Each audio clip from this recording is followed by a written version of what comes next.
खुलुमबाय बड'लेण्ड पाब्लिक रादाबाव नोंथांमोनखौ बरायबाय। भारत गणराज्यनि 15थि हादोरगिरि बिसायख'थिया दुलाराय हादोराव मोजाङै मोजां थुंगेबाय। बे बिसायख'थियाव लकसभानि एमपि, राज्यसभानि एमपिजों लोगोसे हादोरसा बिधान सभानि सोद्रोमा एमएलएफोराबो भट होयो।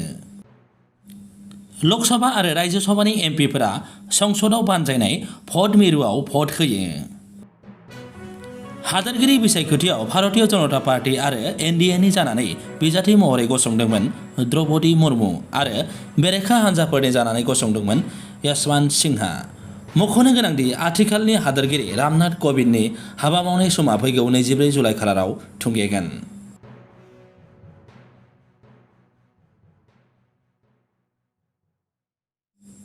फैगौ 21 जुलाइआव हादोरगिरि बिसायख'थिनि भट साननाया जागोन आरो फैगौ 25 जुलाइ खालाराव गोदानै हादोरगिरि बिसायख'नाया हादोरनि 15थि हादोरगिरि महरै समायखिरा लागोन।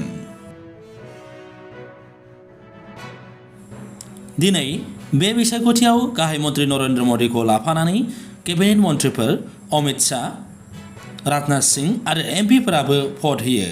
ओरैहाय गिबि मन्त्रि डक्टर हिमन्त बिश्व शर्मायाबो दिनै हादोरगिरि बिसायख'थिनि थाखाय भट होयो। ओरैहाय संसदआव बेरेखा हान्जानि दैदेनगिरिफ्राबो भट होयो। बेरेखा हान्जानि बिजाथि यशवंत सिन्हानि जानानै बेरेखा हान्जानि एमपिफोरा भट होयो। मख'नो गोनांदि सासेल' राज्यसभानि बर' एमपि रोनगोरा नार्जारियाबो बेसेन गोसा भटखौ दिनै होयो। हादोरसा बिधान सभानि केबिनेट मन्थ्रिफोर एमएलएफोराबो दिनै बिसायख'थियाव भट होयो। मख'नो गोनांदि एनडिएनि बिजाथि द्रौपदी मुर्मुआ गिबि आदिबासि आइजो महरै हादोरगिरि बिसायख'थियाव बादायलायदों। मख'जाथावदि द्रौपदी मुर्मुआ सासे गोग्लैसोनानै थानाय ट्राइबेल हारिनि सासे आइजो।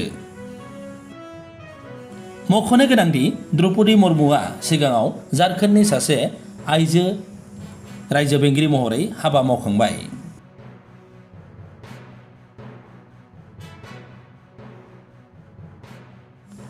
नोंथांमोना नायगासिनो दंमोन बड'लेण्ड पाब्लिक रादाब। गोजोन्थों।